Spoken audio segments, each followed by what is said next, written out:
Hi, this is, this week's Tap Room Tramps. My fellow tramp is Rob Mulholland.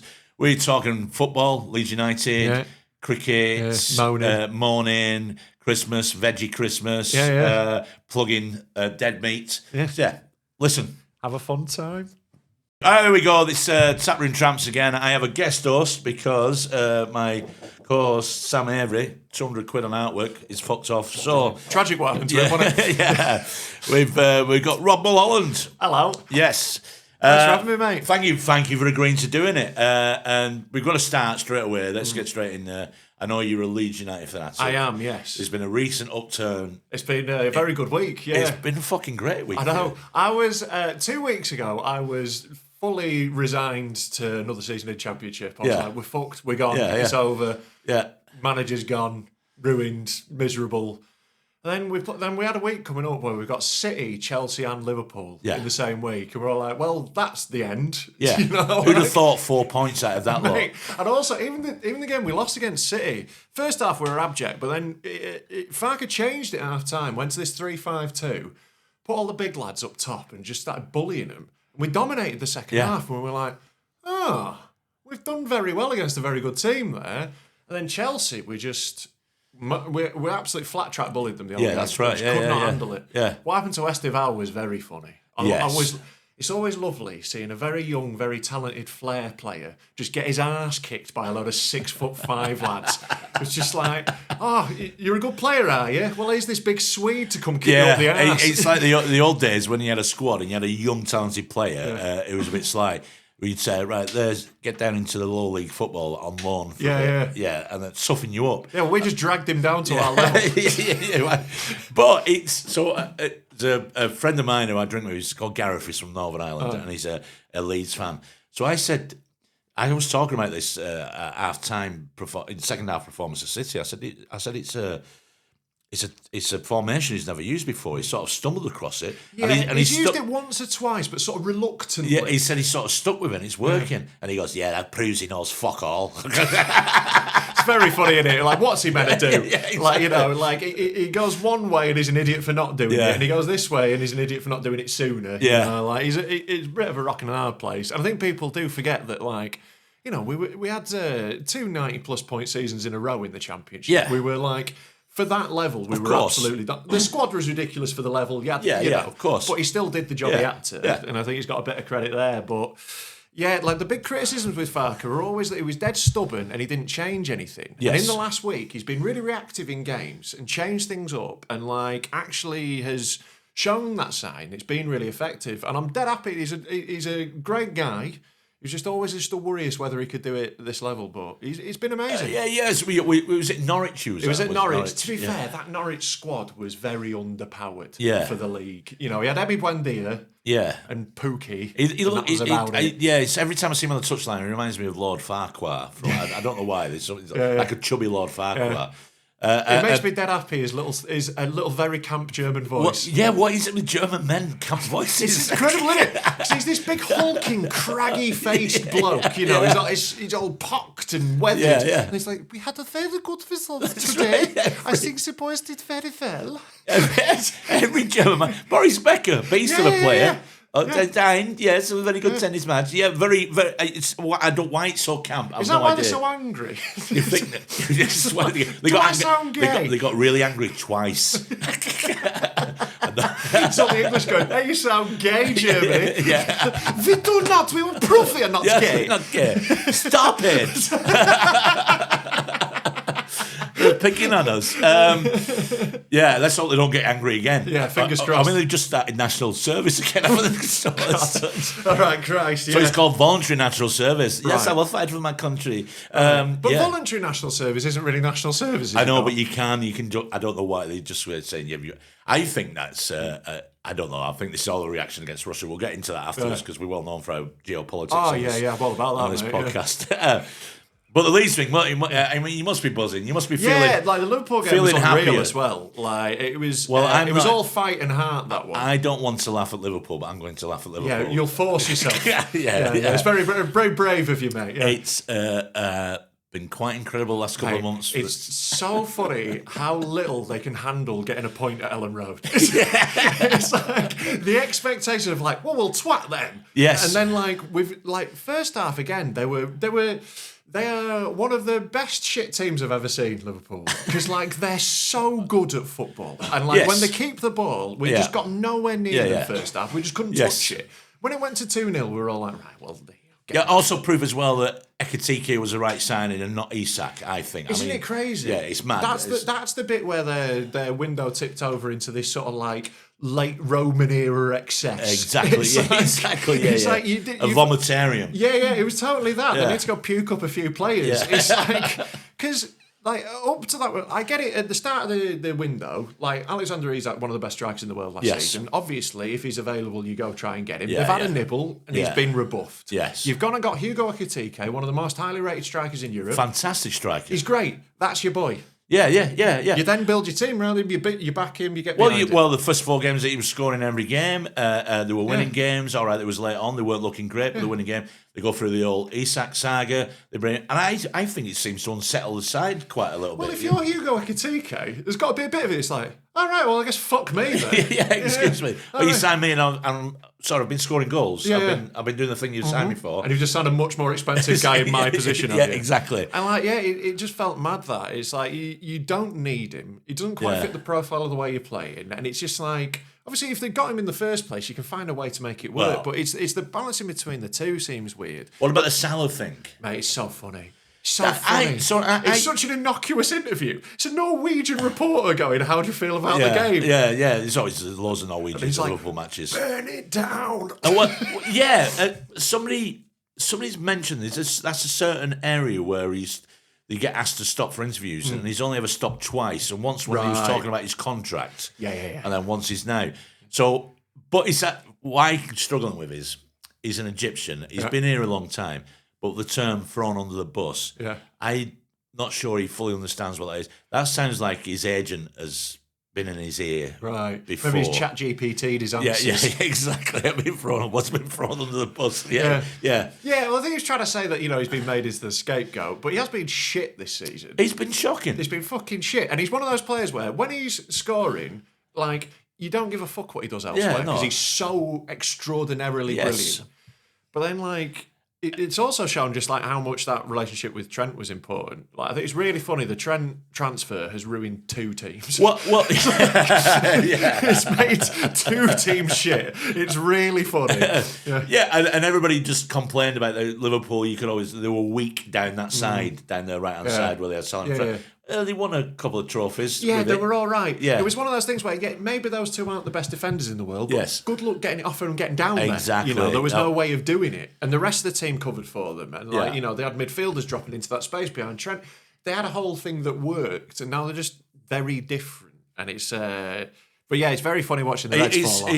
The thing is, it's also Salah as well. I love the fact he's one of them players. He's not even... register the fact that he's not playing well. Yeah. That's not even in his head. Oh, he can't comprehend that. He can't. Well, it's everyone else. It's everybody else's fault. Yes, it's the reason why he's not playing well is because everybody else. Probably going to get smiled at in training or... But, I imagine his attitude around the training ground isn't most helpful as well. Yeah. Because I know Cody Gakpo's been shite this season and he's playing every game. I wasn't worried about that. And I could see Salah being well, he's fucking playing. Yeah. But I bet Cody Gakpo gets his head down in training. I would imagine he does, yeah. That's probably the difference. He's probably never late and probably doesn't mourn if he's on the bench. Exactly, this is it. And like a manager, you look at attitude as well, isn't it? What he says. Yeah, but then you can say, but then Salah can turn around to Gakpo and go, yeah, but you don't score 30 goals a year, pal. Yeah. But Salah doesn't this year. He doesn't this year. Yeah. He will do after Christmas when he goes to Saudi. Oh, 100%. That's the annoying thing. They're going to get bailed out. Yeah, they're going to make a few quid from him. Definitely. Yeah, well, he's the world's greatest ever Muslim player. Yeah. If you are the Saudi government, he's the face of your entire league. It's like they will... I know they've calmed down a bit on the transfers, but that one, they will go all out on it. I noticed something. You say about Muslim players, so when they go on, they'll do this and they say a little prayer while they're walking on. Right. Paul Pogba used to do it. This shows how stupid footballers are. So Christian footballers have copied that. They walk on, you see them walking on, you go, but you're a Catholic. You've got your own one. Yeah. Why are you doing the Muslim? It's just shows how stupid they are. It's just like a FIFA celebration. Yeah, it is. Yeah. But you know, this carries over like into kids' football. You know, they start talking like that with their hands over the mouth and so on. And they defend with their hands behind the back and stuff. Somebody's told me the kids are going on. They're either crossing themselves or going onto the pitch and doing this, like looking up, like that's hilarious. Kissing the wrist and pointing to the sky. That's cute. Bless him. It's cute. Fucking He's just scored and he's praying to the west. Yeah, exactly. It's facing the wrong way. But the Leeds thing, I've got a soft spot for Dan James. Mate, I love that boy. Yes. Love him. He's like, you can't not. It's just like, no one has ever tried harder than Dan James. No, the thing is as well, every United fan, when we got rid of him, then we got Anthony, every United fan was going, the fuck, this is fucking, we spent how much on this prick, and what? We got rid of Dan James. Dan James never didn't give anything less than 100% in the game, right? Yeah. Sometimes it wasn't his fault. He missed a few sitters when United and so on. It was in goal. He's always struggled a little bit for, like, up until like the last season and a half, he's really struggled for end product. He's improved it a lot in the Championship. Yeah. I was excited to watch him all this season. He's been really unlucky with injuries. But, I think we found that when they played him on the left, because what I liked about him was he wouldn't try and cut in, he would actually cross on his left. Yeah. Now, his left foot's a weaker foot, but he's more measured with his crosses. His crossing is actually better because he actually is more measured than in getting his right foot through on the other side. But he's injured now, isn't he? He is, He's out for a little while. It's been a shame, but he's class, and I'd love to have him. What do you think about Calvert-Lewin up front? Well, you know what, like, I've had to eat a few words, to be honest with you, because, like, when he was signed, it's fair to say I wasn't jumping for joy. Yeah, he wasn't exactly the marquee. When you signing got him, I was like, phew, because there was rumours that United were going to go in for him as a free transfer. I sent some texts to some of my Leeds United supported friends that would be wildly incriminating on the basis of his current excellent form. He's been fucking brilliant. Because, like, what he is, look, we all know, like, he can't finish very well. No. That's not his game. That's not his forte. Not his forte. He is a brilliant, hassling centre forward who brings others into the game. And that's why this shift to two up top's works really well. He's got someone around him. I like that, the two up top. It's something you very rarely see. And what I love with it as well is it's not even the classic big man, little man. Yeah. It's big man, big man. Yeah, exactly. We've got two massive cunts up top. Exactly. And we're just hammering those two. Which modern day centre halves are like, no, this is not fair. Yeah. We're meant to be able to play it from the back. You're not meant to be, like, putting elbows in on us. That's why I'm loving this shift. Like, dirty Leeds are back. If there's any fan base, fan base that will be delighted, because, like, loads of fan bases, this fucking annoys me. Every fan base reckons they've got the way that, we play beautiful football at Spurs or Man U or West Ham or whatever. You know, it's the West Ham way. Yes. Because you played nice football for a week in 1963. Yes. And, like, well, they call them, weren't they the original academy? Whatever. It's all bollocks. Like, you've been playing shite football for years. That's your identity. Yeah. But at Leeds, we fucking love it. We had one brief blip under Bielsa where we played nice football, and the rest of our history, we love being pricks. Yeah. Our fan base love it. Like, a sliding tackle is way better than a goal at Ellen Road. It's like, I think that's your problem about getting relegated. Do we don't give a fuck? Maybe put it in the net. I mean, you can slide tackle all you want. I could break his knee. It's much more popular. But it's an image. Like, say, I'm older than you, but it's an image. But you'll see it on all pictures of Leeds matches from the 70s and 80s. The pitch was always a fucking quagmire. It was a mess. It was brutal. It was just like planted on sand, and it also had a gypsy curse at the ground. And it's like, they always show a clip of I think it was away at Southampton from the 70s. Leeds keeping the ball. That's 7-0 where they're just like juggling it. No, actually, that's from a game where they were losing 3-1 at the time. That's funny. It's always attributed to the 7-0 win. But it turns out it's not. It's from the they were getting beat 3-1, but they decided I think they just kept the ball because they didn't want Southampton to score anymore. Probably they've all had a bet on it. Yeah, probably. That's the fucking 70s, mate. So I'm enjoying having that back. Like, it's really fun watching a team just, like, physically bully another team. And, like, I got so bored of, like, obviously, like, you know, the Guardiola influence has been good in a lot of ways for English football, definitely. But also, there was a couple of seasons ago where when De Zerbi took it to its, like, logical extreme, And most matches, we're just watching two sets of centre-backs pass it between each other, trying to progress it. Yeah. And it was just all around the centre-backs, and they were touching the ball more than what everyone else. Yeah, they have the highest stats than anybody else. It was boring as fuck. Yeah, it's and horrible. it was horrible to watch. And now teams are just getting a bit more I physical sort of like that, that. yeah. Not afraid of a. Slot accused United. Now, watching Manchester United at the minute is a bit like. It's hard to. It's so up and down. It's like, have you ever watched you've been watching a pissed up bloke trying to get onto a curb, and you go, whoa, oh, he's managed. Oh, he's off again. Whoa, he's man. Oh, that's what we like. Well, for me, it'd be like watching that if I hoped he fell off the curb and died. I've been watching that. I hope he hits his head when he slips. But it's me. I'm hoping he gets on the curb. He's got on the curb. No, he's off again. Fucking hell, mate. Stay on the curb. So Slot accused us when we beat him at Anfield of using the long ball game. They had more long balls in that game than we did. But it's. I've never been afraid. The big punt up the middle, so a centre forward can fight it out. If you're behind in a game, it's nothing exciting. Everybody rush into that. But I quite like that. I love it, mate. It's great to watch. It's brilliant when you chase and the long throw in. I'll be honest. Again, like you asked me in the Bielsa era, I would have been like, long throw-ins are for plebs. You've got to resort to a long throw-in, have you? How awful for you. But now I'm like, fucking get it in the mixer, lad. We've got fucking 6'6" German attacking midfielder. There you go. We've got just units. We've started playing Jacobi. He's my favourite player at the moment. 6'5" Slovenian centre back, head like a fucking breeze block. Just I love him. It's just like it's. Yeah, I mean, when they used to take the piss out of Stoke when they did it, and Pulis and so on. But I loved that team. Did you not? Yeah, they were so fun. They're annoying to play against, but there was always. They give everybody a game. Yeah, and when they weren't playing against you, what a laugh. Yeah. You know when people were rushing to put the ball out for corners so they wouldn't have to concede a throw-in? Exactly, yeah. I was fucking pissing myself watching that. It's great. great. But it's a tactic, so use it. Why not? Exactly. It's in the fucking rules. Yeah, and also as well, it's been proved as well, most of them scored from throw-ins, any goals, it's always the second ball, it's never the first ball. 100%, yeah. So, defend better. Don't moan about it. Mm-hmm. Don't moan about it. Look at Arsenal. They're top of the table. Use it. Rice, not only... Have you seen the front on him? Fucking unbelievable. I know, it's ridiculous, isn't it?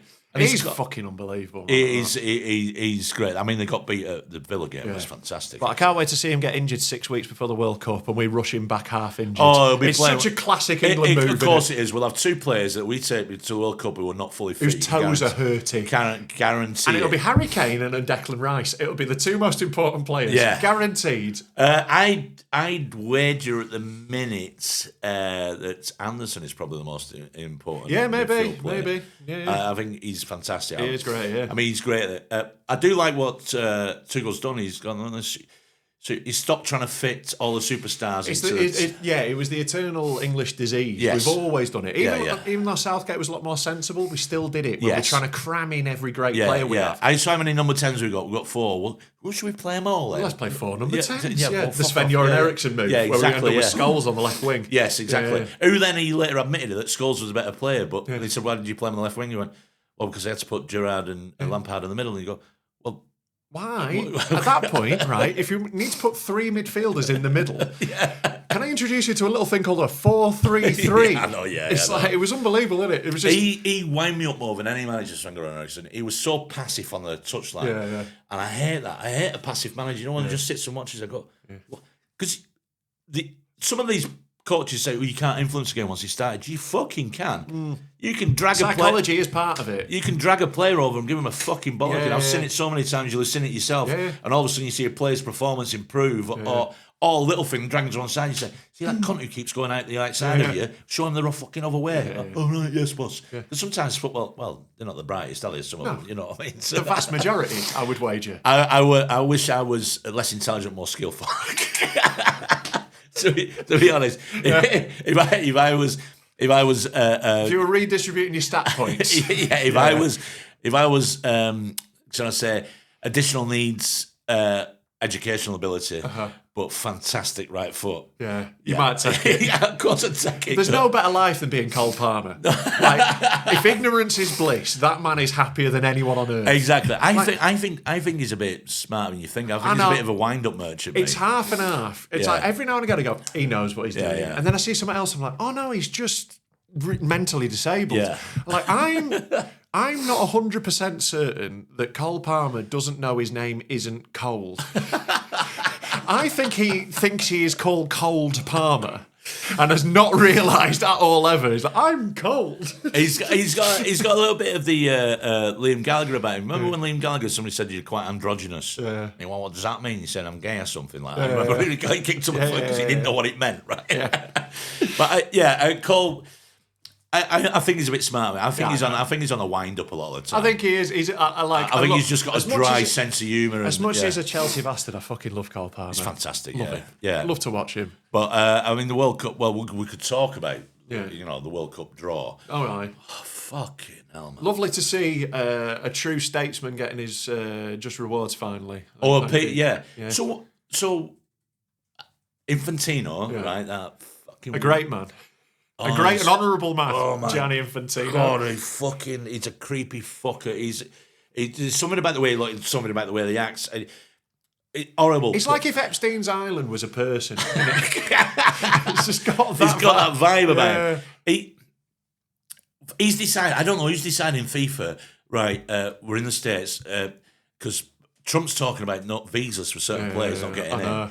So what we've got to do is like the best way described. I heard it on Twitter. Somebody said it's like when you give the fat kid at school a special prize for taking part in sport, for trying hard. Yeah, and it seems to have worked. Yeah, well, you just got to like tickle his bollocks, haven't you? You see, like Trump when he put his own medal on, he's like, oh, fucking little face on him. And you go, he's essentially Muttley running a country, innit? He just wants a medal. It's all he wants. Why are you involved in peace prizes? It's wild. So where's the ones for physics? Where's the ones for chemistry? Literature. Yeah. Hang on. Like, which footballer's got a biography out at the minute? See if we can get it up, and we'll see if they deserve the FIFA award for literature. Yeah. There can't be many of them writing novels. No. Steve Bruce. Fucking hell. Steve Bruce is the worst novels ever. Joe Cole. Luxury player. There we go. That's quite a good. Did he write that? Perlo's got. Yeah. Oh, that's from 2013. I think they've. They're full. But the full. Ian Holloway. Ian Holloway's got one out this year. Zlatan 2011, but it's not this year, is it? No, but Holloway's this year. Oh, where's Holloway's? Get it up there. Ian Holloway, the mostly on the right hand side there, down. There we go. There we go. The mostly football world according to Wally. It looks so Partridge, this. Oh my god, yeah. But yeah, I can't think of any good literature to come from a footballer. Exactly. And I mean, so they've given the Peace Prize to Donald Trump. It's mad. It's but like the thing with it is like, why are they bothering to appease him? There's two other host nations. If Trump's a problem, Canada and Mexico have more than enough stadiums. Mexico has hosted it. Yes, Mexico has hosted it before. Actually twice. Once an emergency. Yeah, and Canada. I mean Canada, but I'm sure between them both they could. Yeah, I think they'll be fine. Exactly. So let's go play at the Vancouver Whitecaps Stadium. Yeah. But I'd love for it to progress. I know Mexico are going to be playing. The fan base is amazing. Yeah. But I would love for them to progress and then get. I hope the US get knocked out soon. No, and then get a game in the US, Mexico. They have to play at a US venue. All the fans don't leave. Trump fucking going. The wall coming down. 100,000 Mexican fans coming in. Well, I do think Americans should be banned from football. Just in all senses, owning clubs, managing, playing. Like, I'm fucking sick of them. We had so many Americans at Leeds for so long, and it's the worst. We had American owners, American manager, American players. Yeah. And, like, they're annoying as fuck. Because they don't understand it. So they don't get the culture. So a lot of their sports are modern, the franchise. The idea you can pick a team up and move it to another city. I mean, could you imagine that? If you were a kid, you're a Leeds fan, and they went, oh no, it's moving now. We're it's going to Grimsby. You go, what? Yeah, brilliant. Yeah, all right. I'll support Grimsby United now, do I? You've no choice, but you wouldn't do. You'd have to look for your local team. I know, team. and it's like I worry about Red Bull Leeds being a thing in a few years. I think that's coming down the pipe. Do you reckon? Mate, Red Bull don't buy parts of clubs, and true. they own a little bit of Leeds now, and like that's not their business model. Yeah. And they've never done that anywhere. So they're Red Bull light Leeds. Yeah. But like, I can see it being like an RB Leeds sort of situation in a few years. If it is, I'm gone. Like I'm out. That's the death of the club. See, I said that with the Glazers and for a while I did. I used to go to FC United games and so on, but I don't like. I just couldn't stay away from it. But yeah, I mean, but the Yanks.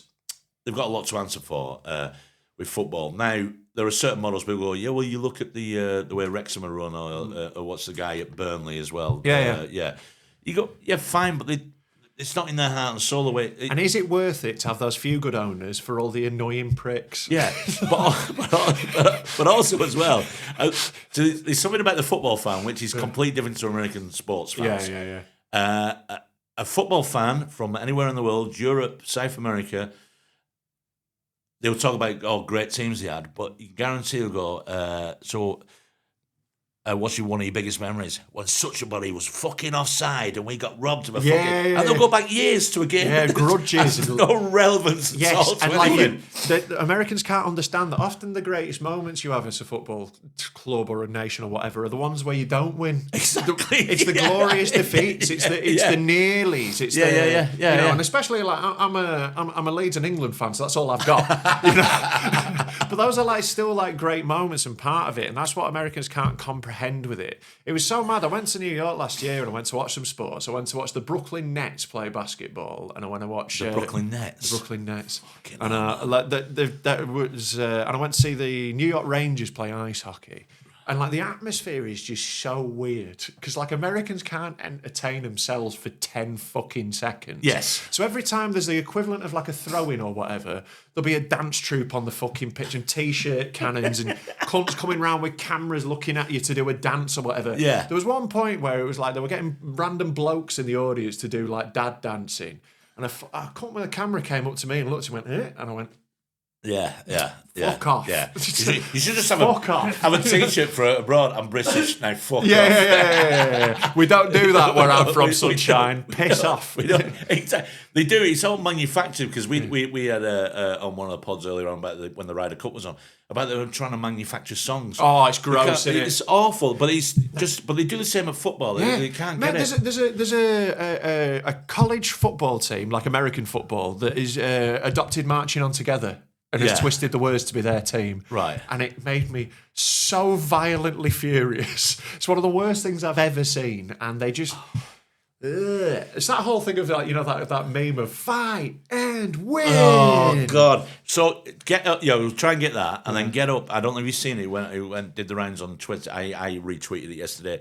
From West Didsbury FC, non-league club. They've done I do quite like those guys. They're the hipster football club. And they speak to something in my soul. Have you seen the chant that they do? Yeah. I've seen a bunch of them. Yeah. Well, this is a great one. It's to the years of Disco 2000 by Pulp. Yeah. And it's actually... Now, this is one of... That's all made up when the crowd's... See...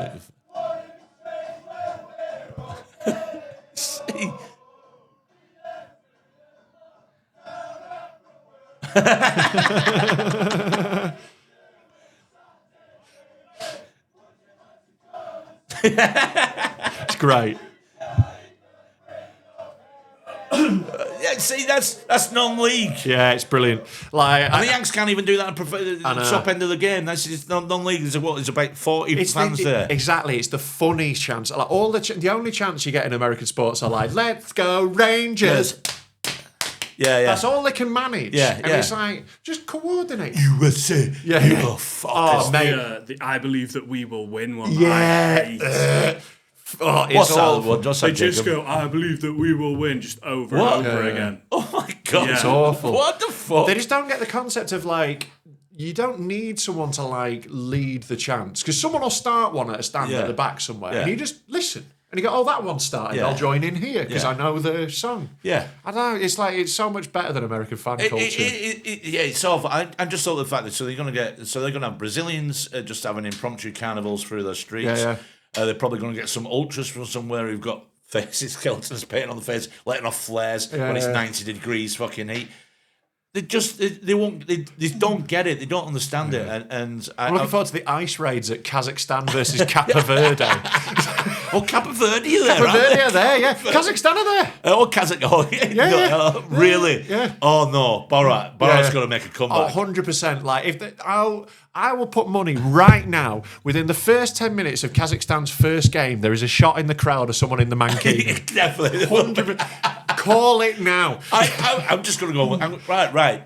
They're my second team at the World Cup, Kazakhstan. I'm bang behind I'm them. gonna. Well, Uruguay are mine, obviously, Bielsa's team. Oh, right, yeah. Haiti, that's great as well. I mean, they just put curses on the fucking idiot. Yeah, and like, obviously, it's... Also, your star player's vomiting. What happened? There's a dead chicken hanging outside his door.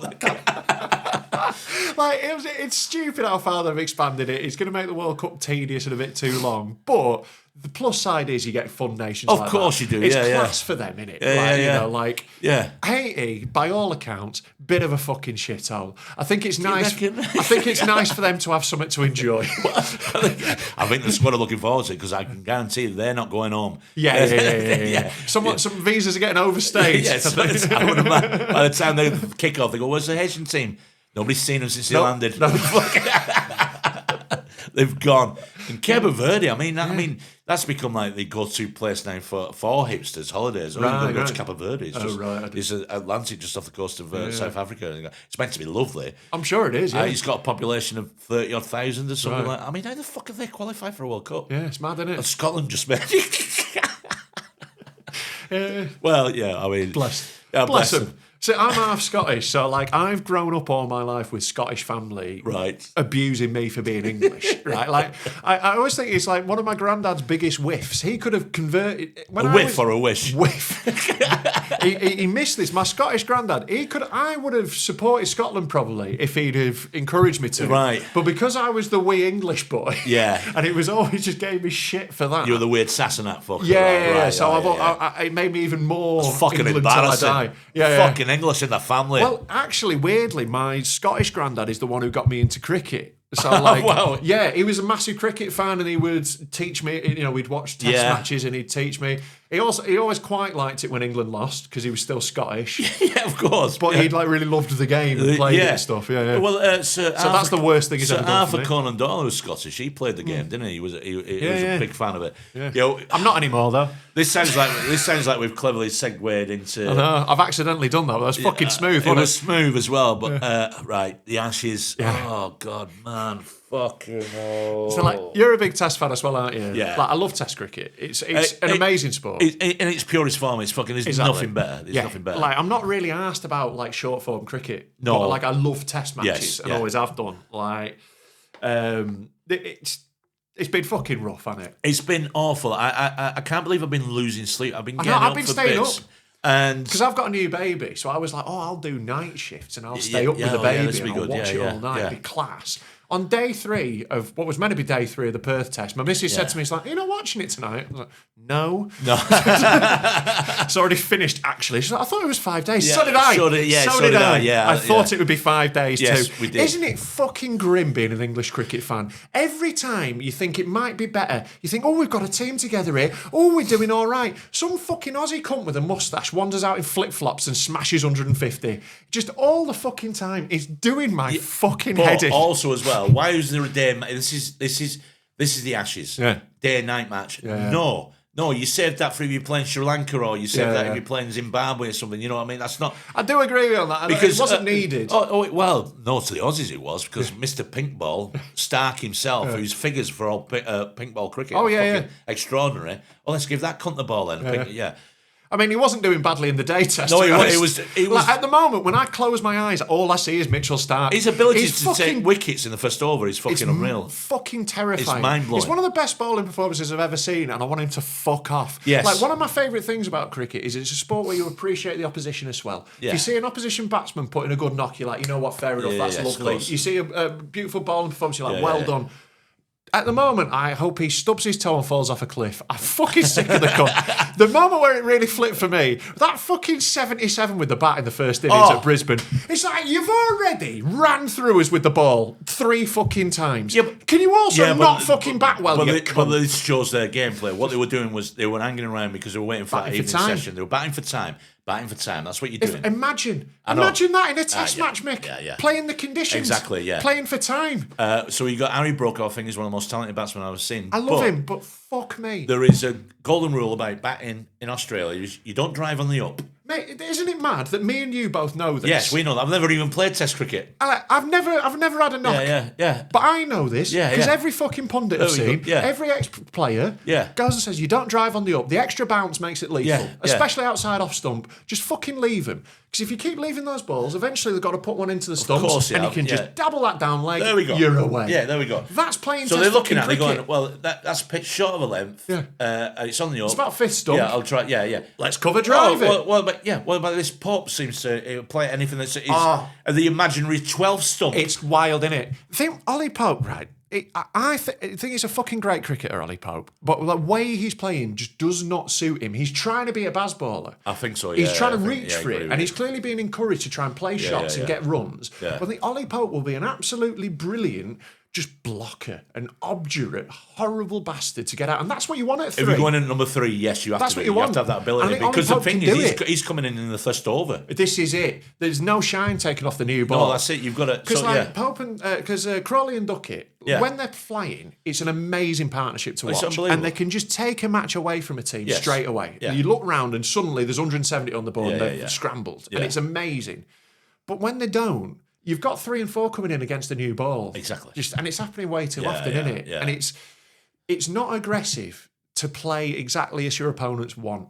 That's my issue with it. Exactly. I love all the keep the run rate up, get on the front foot, make the bowlers think. That's all good. I like that, but also as well, take the shine off the ball. Yeah. If you have to go in at 2 and over for the first 40 overs, you're going to get a spell where you can score quickly. Exactly. When the ball softens, get after him. And then when the second string bowlers come on, although this is what's embarrassing.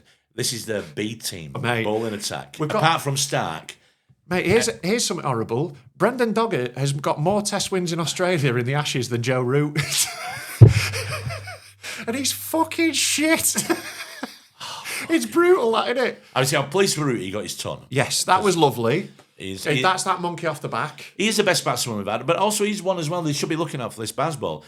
He's capable of that, but he's also capable, like you said, being obdurate, digging in. Around, and that balance between the two. Have your flashier players who play your big shots, but around him, have but some also people who he can dig in. twigs as well, because when he's ever tried to play offside or cut, that's when he's had problems in Australia. So they showed his run rate, his first 50, it was all that V down in front of it, straight drives, which is, you got to do straight, completely, down the pit. But because he picks his shots better. But it's like, it's what's annoying me about it. It's like, it's the 15 wickets have been taken to balls that could have been left. Yeah. And it's like, it's not aggressive cricket to do that. Sometimes you've got to think a bit. Yeah. And this team are capable of it. That's the annoying thing. Yeah. You see that partnership between Stokes and Jackson in the last innings? Yeah. We can do that. Yes, exactly, yeah. You see the way we played Jasprit Bumrah in But the as soon India as Stokes was that was it. You knew that you score, right, yeah. Well, like when we're in the India Test series last summer, which was fucking great. I went to a couple of days at Old Trafford. I went to the first and last days of the Test. Oh, this will be brilliant. It's been a dramatic series. The Old Trafford pitch was that flat. I saw 4 wickets across 2 days. It was fucking well boring. Awful Test match. But in that series, whenever Bumrah was bowling, we saw him out. We left balls. We slowed the run rate. And because we realised he's a threat. Yeah. If there's anyone else in the world who's comparable, it's fucking Mitchell Stark. Why are we not seeing him out? Yeah, exactly. Why are we not just going, Stark's bowling, fucking leave it? Tendulkar for leaving balls was unreal, and that's when a bowler gets frustrated. You go, fucking hell, that was a good ball. Yeah. He's left it. That's a good Make ball. him bowl a good ball. Yeah, which makes you, then as a bowler, I think you go, fuck, he's picking everything here. He's knowing that's missing. He knows that's missing. And so all of a sudden you try something different. This is it. And you force them to adjust. Exactly. Whereas Mitchell Stark's just got us on strings. We've got no answer to him at the moment. But here we go. So put up the last day of New Zealand versus West Indies. Oh, it was unbelievable. This was happening whilst I was watching England capitulate. Yeah, exactly. It's also, they kept putting up on split screen. Remarkable. How many was it for it? Like their last wicket partnership? Yeah. Put the West. Hang on. You can put. You get the. For some reason, that's not showing the proper scorecard, yet, is it? Oh, no, that's for the next one. That's for the next one, yeah. Here we go, this BBC story. There we go. So, like, how long did they bat for, this partnership? Well, yeah. I mean, you look at that. So, there we go. Greaves got a test eye, 202. Yeah. So, what they would have needed... So, on the end of day 4, they were 70 off of 4 or something? Yeah, so their target was 531 going into the second innings. Yes. And they batted it out. Yeah, I know. And if you look at the runs, I think Hopu got 56. Yeah. I think it was like There you go. 250 odd balls. Yeah, or something Greaves like combined with Shy-Hope for an 196-run fifth wicket standoff, 384 deliveries. Well, Have England faced that many deliveries in the entire series no, so I far? know, yeah. No, I don't think we have. Genuinely might be more than we have. Yeah. It's incredible. And look, I don't want us to, the thing with it is, I don't want us to throw the baby out with the bathwater with Bazball, right? Because it has been a lot of fun watching Yes, this it's England been team great, over the last few years, but we're not winning, and we're not winning series, so something needs to change. It just needs to evolve. It doesn't need to be a complete revolution. I don't want to go back to being, because you've got to remember, England used to be boring and shit. Yeah, but we would back Stokes to has defend done and something. be shit. Stokes has done something different on this. On the Bazball, they like to chase. Yeah, and he keeps choosing to bat. Bats. Yeah. Why? Why is he doing that? I agree. I think We're great at chasing. Great at chasing. Maybe it's a different mindset. Maybe it's I don't know what it is. I think it's that thing of like we want to get out in front and we want to impose. I mean, if we end up. I mean, if we end up getting back to 2-2, I can't see it. It's No, 5-0. This is a 5-0 series. No, because the Aussies smell this. So a few years ago, I think on the Cup, we beat them 3-2 at home in the Ashes series. We went 2-0 up.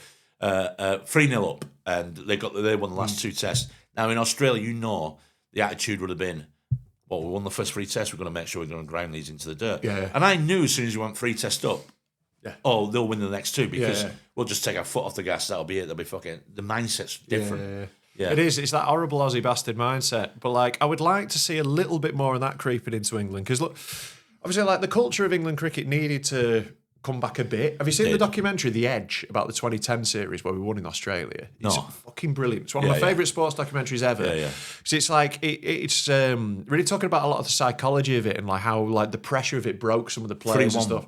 Yeah, the one where we won 3-1. Well, we absolutely twatted them as well. We won 3 games by an innings. By an innings, exactly. Which has never been done before. It was unbelievable. So obviously, the level of pressure that they were under was not sustainable, and the culture did need to change a bit.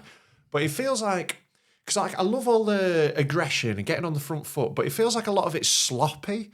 Because I think there's been a lot of comparisons especially around my mates, between Bielsa ball and Bazball. Because it's that all-out attack thing, the new way of doing things that no one else does. Yeah. But the difference is, Bielsa was all about details and planned everything meticulously, and nothing was left out. Whereas this team, it feels like we're just go out and play, man. There's a lot of that going on. I agree with what Aggers said on TMS when he said there's none of these. I think it was Aggers said it. None of these players know that the place is under threat. Yeah, so they can. It doesn't matter. How many bad innings do you have in a row before you get dropped in this team? Exactly. Yeah. And how many good? And now we find out Matt what he's not. Wood's gone. For the but rest of the also series. the bowling is a problem because we've so studiously, because this is what's embarrassing. We've prepared for this specific series for 4 years, and everything has been for this, and every answer in every Test series has been we're aiming at this Ashes series. So we've ignored bowlers who might bowl a little bit slower, who have a bit more guile. So we've got this really one-note pace attack that when it's not firing is very easy to play against. We're missing Chris Wokes badly. He was the one player who had that bit, he could move the ball. I think so, yeah. We were actually missing somebody who can actually make the ball. Just actually, a bit of swing. Just a bit of swing. Just a bit of something different. Well, that's what, I mean, I don't know if he's injured or not, but that's what I'd have brought. I mean, I don't think they brought him for Wood, but I'd have brought Potts in. Pot, like you said, a little bit slower than they are, but can make the ball move. I think there's a good argument for. I think Tom will probably come in for the next Test because Josh Tongue. Because is he in the squad? Tom? He is in the squad. He's a very aggressive bowler. So he'll cost you runs, but he'll get you wickets. Yeah. And I think, to be honest, at the moment we're costing a lot of runs and not getting wickets. So we might. I'll tell you what was the only good thing to come out of the Aussies' second innings is, even though they won easily, but Atkinson took a couple of wickets. He did, yeah. Now he seemed to. If that sparks him off, that'd be great. He seemed to find a bit of rhythm. So if that. But then it goes back to the lack of preparation for this. I think smacks of arrogance. Yeah, and Trescothic and McCullum coming out and saying they were over prepared it leaves a real bitter taste, doesn't it? Yeah, it's like so if Tuchel takes us to World Cup next year and you go, hang on, you had 45 minutes against Bromsgrove. Yeah. Well, no, we thought that was enough. And I get it. Yeah, you probably did do too many net sessions. Why didn't you go play some first class cricket? Exactly. Yeah. Why didn't you go get some actual? Why minutes? didn't in between the 2 tests? Why didn't you have a test then? Like they said, like the old teams used to do. Why didn't you have some warm up matches? Pick a farmers league up in Western Australia. Someone said, can we have a 3-day match against you or something? Yeah, exactly. We need a batsman to get. Because that's how your fielders get sharp. Yeah, exactly. You can't get sharp in the nets. Like, and the fielding, man. Mate, there's been a few bleak moments during this series, and some of those catches, I'm just like, oh, I'm fucking done. I'd say the most done I felt in all of it was in the first test, second innings, right? So we're bowling, and like it's going badly. Like Travis Head's slapping us around all over the place, and I'm like, Stokes had a fiver in the first innings, so I'm like just waiting for Stokes to bowl himself, and I'm like waiting and waiting. He waits ages. He's a bit too selfless as a captain, I think. Often, I think he needs to get himself in there. So I'm waiting and waiting and waiting. Finally, Stokes bowls himself. It's like 6 or 7 in the morning at this point. I'm bleary-eyed. I've been up all night with my fucking baby. I'm like, come on, this is my only hope. Come on, Ben. His second over went for 16 and I'm off to fucking bed. But part of the problem himself, like you said, he'd not had enough rest like the other bowlers. That's part of the problem. This is it. We're not giving the bowlers any time. Right. And I'd hate to be, and this is probably where they're missing somebody like Anderson's character in the dressing room, or Stuart Broad, because you can guarantee them batsmen who are getting out like that, they'll be going back in the dressing room. They'll be having fucking words. They'll be going, you fucking what? Yeah. We've only just finished our shift this is 2 hours ago. But it's irresponsible batting that is putting unnecessary pressure on other players. Like Harry Brook, again, like I say, genius, love him. Yeah. But like that shot he played to get himself out in Brisbane, where he brings Ben Stokes in to face Mitchell Starc under the lights. Yeah. What are you doing? Yeah, exactly, You're putting your captain in a horrible position against the bowler who always gets him out. Yeah. Like Mitchell Starc is his nemesis. Yeah. You protect him from him. I wouldn't care if Harry Brook, if something came down from there and said, we don't care if you're just on 20 at the close of play. Yeah. Doesn't matter. Yeah. Want you there in the morning. This is it. I love watching Harry Brook, which is why it frustrates me he gets out so easily so often, because if he didn't, I'd get to watch him more. He's a fantastic player. He is. Chill the fuck out. I know. Someone needs to a little bit just go, hey, just 10% less. You don't want to completely kill the genius, but sometimes just leave a ball. No, but you can just leave a ball. You don't, but also as well, I'm not. It's a dressing room too close. I think it is a bit. Are they all too really supportive of each other? Going, oh, don't worry about it, Harry. I think there's a lot of that, and I think that's in what's professional changing. Sport, you need. I'm sorry, you need a cunt in the dressing room. You need somebody go. When you walk in, and goes, the fuck was that? I feel like that's not happening. I feel like the penny's dropped with Ben Stokes, though. He changed his interview afterwards. He said, my dressing room's not a place for weak men. Yeah. I feel like the tone changed. And like, Ben Stokes is that guy. He is. He is that dogged guy. He's that guy you want in a dressing room fight. And I think finally he's got fucking sick of it. I think he might have got to the point where he's like, I'm not bothered about feelings anymore. Yeah. You can't be. But you've got to mix things up now. Like, sadly, that's the level of top level sport. Feelings can't come into it. Yeah. Obviously there has to be a balance. You don't want to completely burn your players out. No, you don't. And, there needs to be that the other side of it. But at the same time, if you're not performing, you're out the fucking team. Yeah, but they're off playing golf now, aren't they, for a few days? To be honest, I think good. Like, they've got to get out of their heads. I don't. As long as they come back. And again, I'd have organised a 2-day game against some local team. I think at this point, the time's gone for that. They need a little break, get out of their heads. They're all clearly... Fuck. Nah. It's gone. Are you watching anymore? I mean, I will, out of a morbid curiosity. Do you know what's ruined this for me? I hope, please, God, let's win the next test, because I want to wake up Boxing Day. I want to get up early on Boxing Day. And have a game still going on. Go right, okay.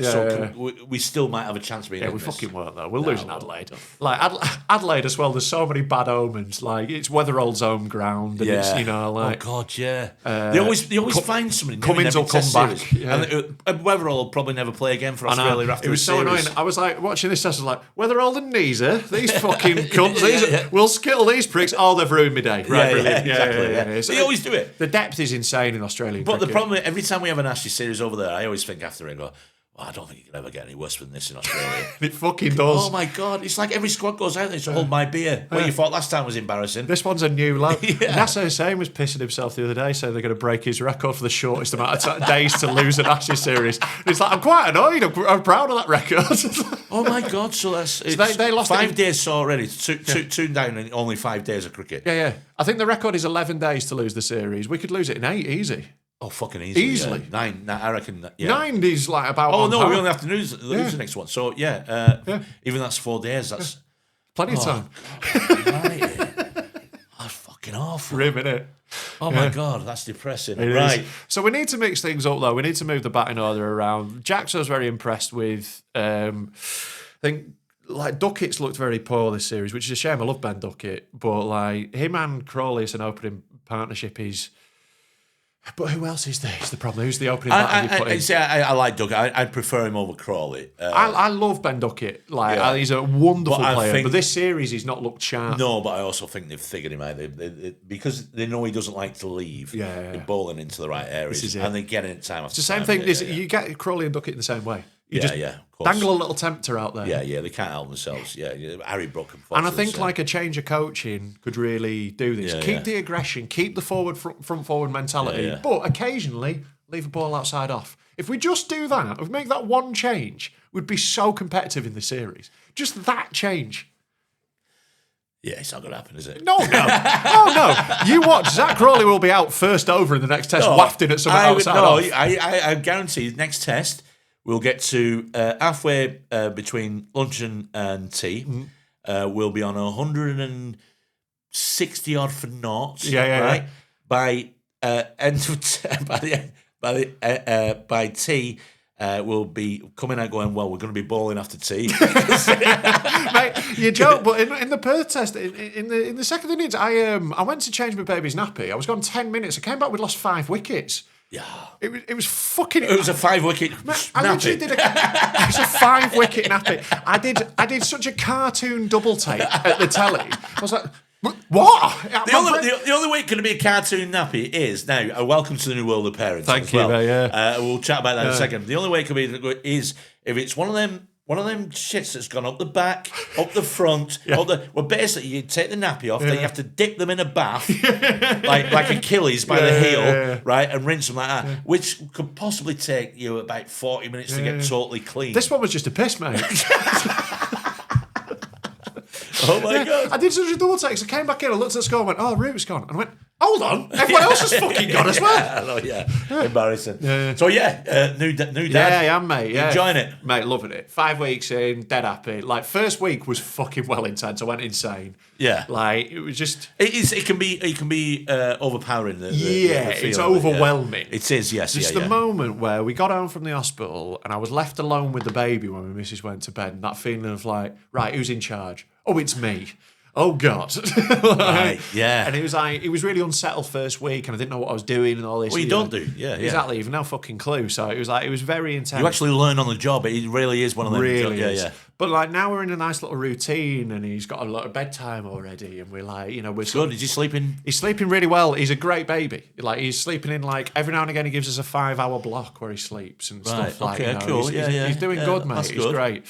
So it's really nice at the moment, man. My missus is amazing. She's class. So, they're good. Yeah, the thing is, you'd be excited as well because officially it's baby's first Christmas. Yeah. I fucking hate Christmas. He'll know fuck all about the missus is happy. And then next year we go, oh, he's a bit older. He will still know nothing. It's only when they get to about 3 that it starts being a proper thing. It starts being a proper thing. Then I'll start liking Christmas. You're not a fan of Christmas? Man, I fucking hate Christmas. See, I wanted to ask you something because I know you're a veggie. Yeah, right? I am. Yeah. So my mum, one of the reasons I hate Christmas. My mum once said this to me, and it was like something from the royal family, and it's true. Yeah. A few years ago, God rest my mum's soul, but she used to make me fucking laugh sometimes. She said, she was being serious. I said, I'm going out for a meal with some comics. She said, I said, where are you going? She said, where are you going? I said, we're going to a veggie restaurant. She went, why? I said, two are vegetarian. She goes, oh. And then she went, did they do Christmas?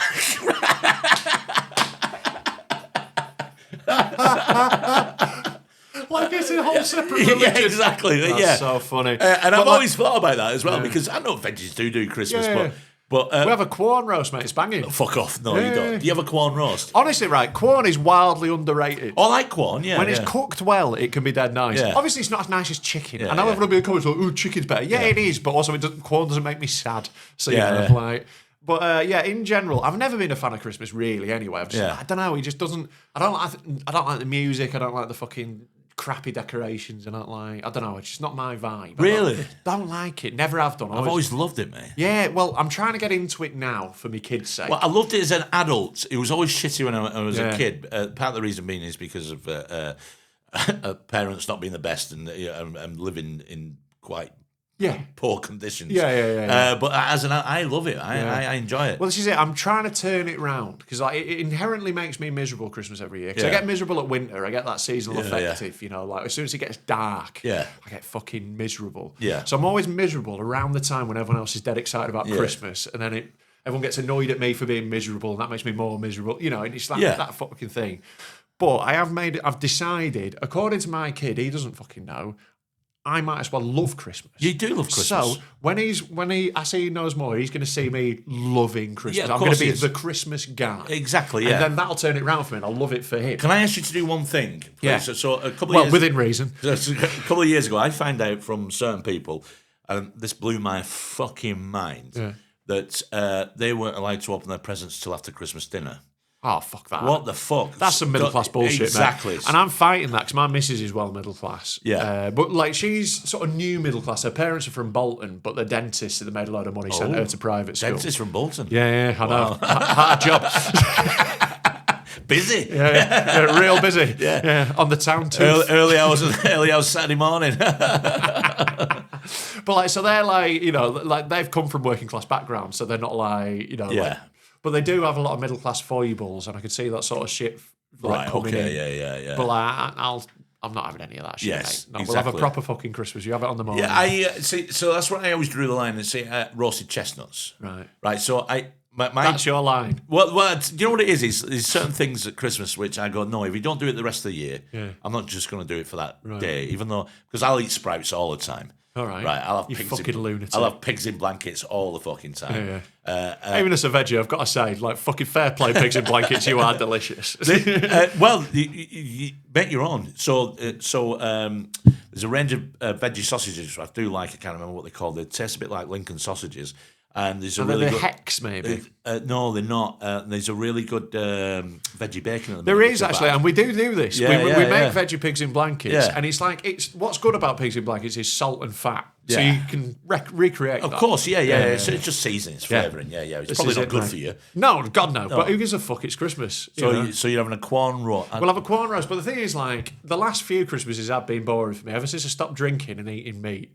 It's the booze and meat festival, Christmas. It's not really set up for you to not drink. Would you do a non-alcoholic beer with your... Yeah, occasionally. I think people who drink think I want non-alcoholic booze more than I do. Because I always get given like... There's a range of no-alcohol beer that somebody came out with which apparently gives you a bit of a buzz. Right. Have you heard this? Right, but there's already beer that gives you a buzz. Yeah, If I want a buzz, I'll just drink a fucking beer, mate. Well, I said this last week as well on here, but I've sorted out my plan for Christmas Day. Yeah.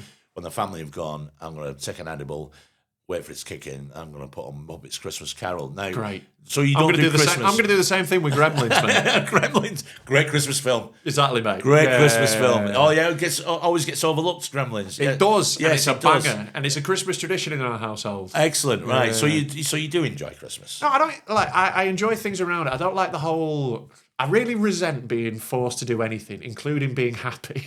So I force fun. I'm not a fan of forced fun. Yeah. So this is why I don't go on stag do's or anything like that. Yeah. And most Christmas days I end up enjoying. I hate November to December 24th. That's what annoys me. The music in the I worked in shops and bars for all my life. Fair enough. I get it. All my adult life has either been in hospitality or being a comedian. Yeah, and it's the worst time of year. So it would always stress me out and it would be horrible and I'm meant to be dead happy and it would fucking piss me off. Right, yes, I can see why, yeah. This year, I'm only gigging when I fancy because I'm taking paternity leave, basically. Paternity leave? I know. I self-employed, it means I'm just skint. I'm being poor is what I'm doing. Yeah. But like, so like it's a lot better in that sense. And like, I definitely like, I'll enjoy it for my kids' sake a lot. Definitely. Yeah, you will. Yeah, I will. And I'll find ways. This year, we're staying at home and it's just me and the missus and the baby and some of our mates coming around in the afternoon with their baby. It'd be lovely. It's family shit that makes it stressful, in it. It's family games and Monopoly. It is. It's that shit. That's the bit where it's like, I'm gonna fucking kill myself. I did that with my children, my family. Instead of going to people's houses and having them over, we started having to go. No, we're our own family now. This is it. It's our first one. It's our own family. Yes, exactly. And our family are coming like in the week after. Good. Yeah, you can still see them over. You can still see I everybody want to see my family. I love them. Of course you can, but it's your own family. Yeah, and I don't want to do Christmas Day with them because I don't want to have to watch the fucking King. I don't want to have to do all the shit that my family. Oh, do they do all that? They're all royalists, my family. Oh, fuck off! Really? You know what Yorkshire's like? It's the one thing. It's the one thing that really gets me down about Yorkshire. Yeah. Is the strain of royalism that runs through us. You know, like a lot of Yorkshire people are very Queen in country. Yeah. Well, King in country now, which is even more embarrassing. Yes. Yeah. You know. Yeah, you could put rat bacon around his fingers. Eat your Charlie fingers. Charlie fingers. Fucking there we go. We just invented Charlie fingers. You've had a few Charlie fingers over the years, haven't you, mate? I've had a few. So there we go. Sending some pictures of your Charlie fingers. There's got to be 5 of them. They've got to be spread out like that. There's your Charlie fingers. Hoops of bacon off.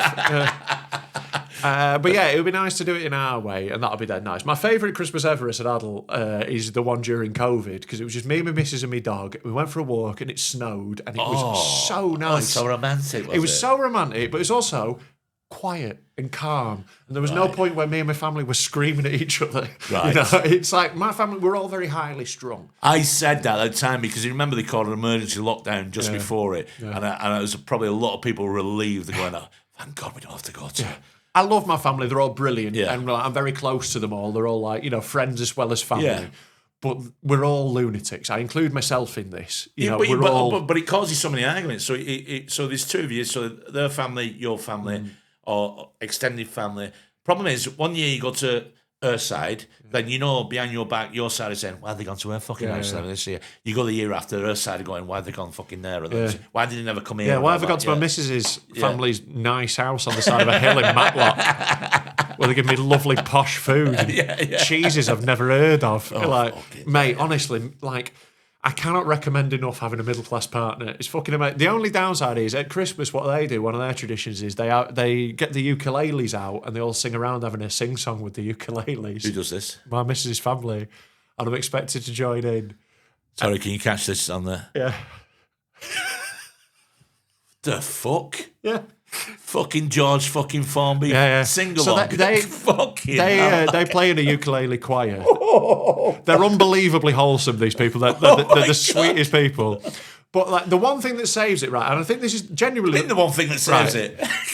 Well, mine only saves like it. A Christian cult. It does. And the first time it happened, I was just sat in the corner like, what is happening? And my missus is there in her Christmas waistcoat singing along. Christmas waistcoat? Mate, don't get me started on the fucking waistcoat. So I'm there like watching it all happen, overwhelmed. But I think this was the moment where her dad came round to me and was like, oh, actually, he's all right. He's actually quite cool, her dad, and has a really cool taste in stuff. Oh, yeah, ukulele players are known for a ukulele player, he's pretty cool. He's really into cinema and old cool comedy and stuff, and good music. So he loves the Smiths. So he started playing the Smiths on ukulele, and I know all the words to all the Smiths songs. Yeah. So I think at that moment he was like, oh, all right, he's actually all right. It's sort of running around a bit. Ukulele. Yeah, that sounds like them you said late at night, them CDs will go pan pipes, all the tunes. It sounds of Morrissey on the ukulele. Sounds of Morrissey on ukulele. It's a very funny music to have on the ukulele. Irish Heaven blood. knows I'm miserable now. Irish blood, English sharps, what I'm made of. There is nothing in this world I'm afraid of. He was first of the gang with gun in his hand. Take me out tonight. Oh, we got to make this happen. It's on. It's on.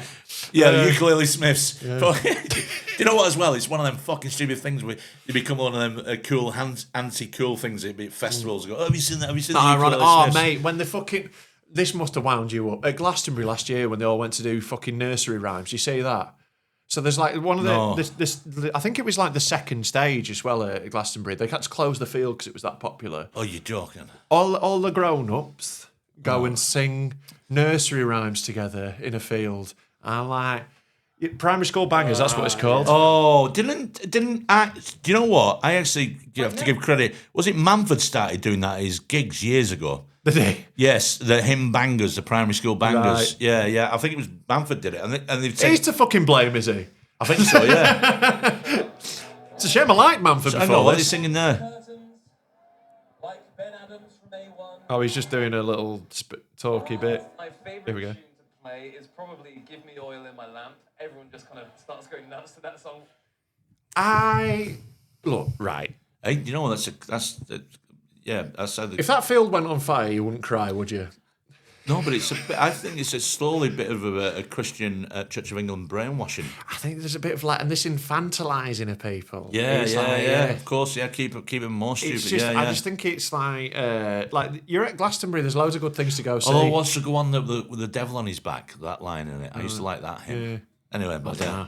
But I just like primary school banger nights, and it's like she's taking all the edge and like counterculture out of culture, innit? I just think it's a bit pathetic.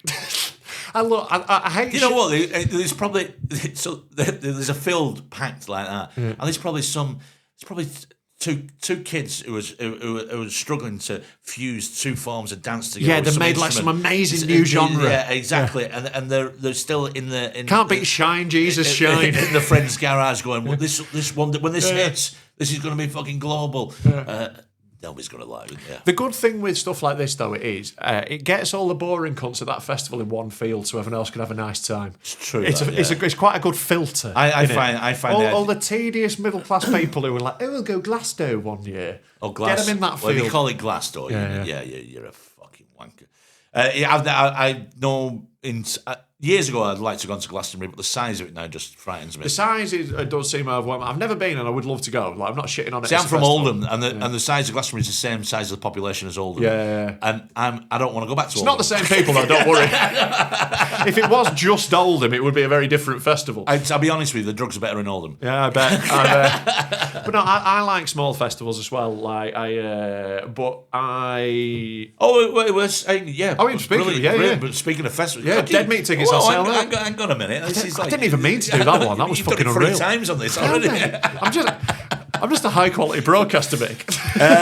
Just to let you know. So, Dead Men Talking, which Rob is a co-founder of, with Freddie as well. He's coming on. He's coming on here, and also don't forget Tom as well. You know. Of course. I try to. Yeah. So. A couple of years ago, you did just a one-day festival. Yeah, a little festival in a field in Didsbury. Called Dead Meat, just at a sports ground. About 700 people, or 500 if you ask the council. Yeah. I think we're past the statute of limitations on that. Yeah. And then, we did it for one day, and it was dead fun. And,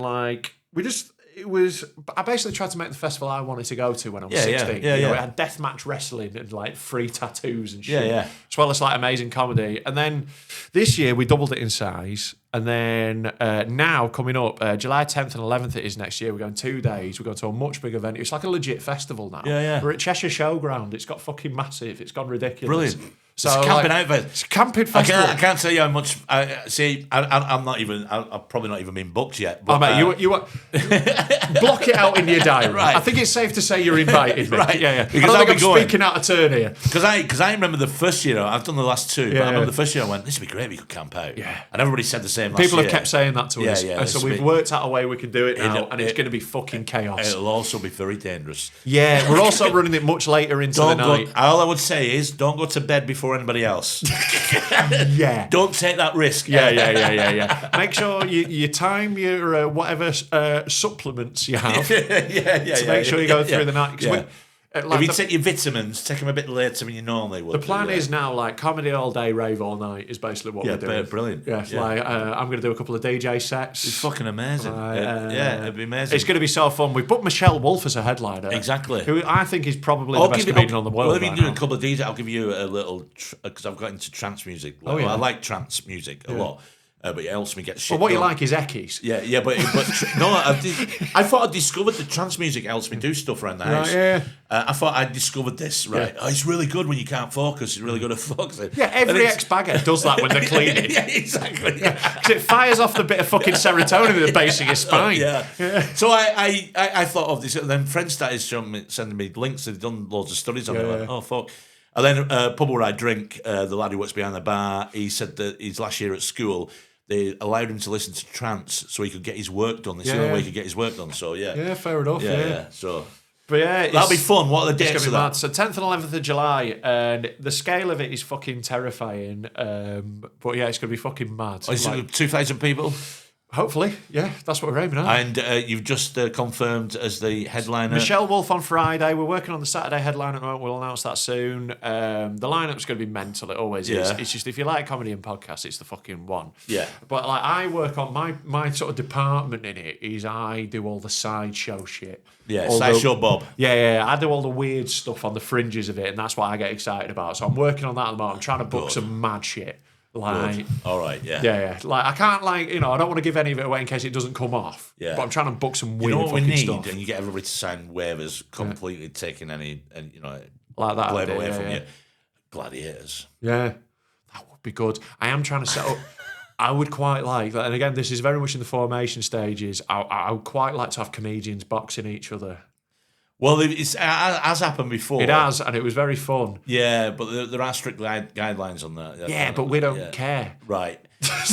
You could have comic sumo. Comic sumo would be great. Yeah, but only for skinny comics. Yeah. All right. So, I was just picturing Tony Carroll running through everyone. I was like, charging at me. No, no, we just want skinny comics doing it. right. I'm in. Yeah, because it looks like the homeless guy fighting for chips. But yeah, it's going to be fucking mad this year. Like it's a real step up on what it is, and I think it's going to be so fun. Like, but right now it is a nightmare. Brilliant. Like we literally 3 days after the last festival, we were out looking at new venues. We just have not stopped. Yeah, because he let a rugby game on. Oh mate, it was fucking insane. The venue was so insane for how much money we were putting in their pockets. Yeah, exactly. Like, and they mugged us off. So we've found a new venue. Yeah. This new venue are class as well. We checked out a few venues, and the reason we chose this one, because we kept like talking to them about licensing and every place. We were like, look, these are the sort of things we want to do. And every place we went, it's going to be a problem after like midnight, and it might be difficult, and we don't know if we want the council. This venue went, yeah, we found a loophole, we found a way to get around, you can do what you want. We were like, wow. I love you. I love you. Yeah. It's like, we've got an in-house legal team who put in licensing things all the time. Don't you fucking worry, do what you want. Great. So we're going all fucking night. The Loophole Festival. I know, mate. I love it. Yeah. I was like, you are the kind of guy I like. So I like people who are like, yeah, you're not technically meant to do this, but here's how we do it. Right. Like, I like that attitude. Yeah. Right. Excellent. I think that's a good way to wrap it up. So what are the dates again, quickly? 10th and 11th of July. Get your tickets at deadmeatfestival.com. And check me out on social media and all that at Rob Mulholland, and get on Dead Men Talking. Yes, get on and listen to Dead Man Talking. Thank you, Rob. Mate, thank you. Always a pleasure. I've been genuinely excited to have someone to moan about cricket with. Right. Excellent. Right. That's it. Bye-bye.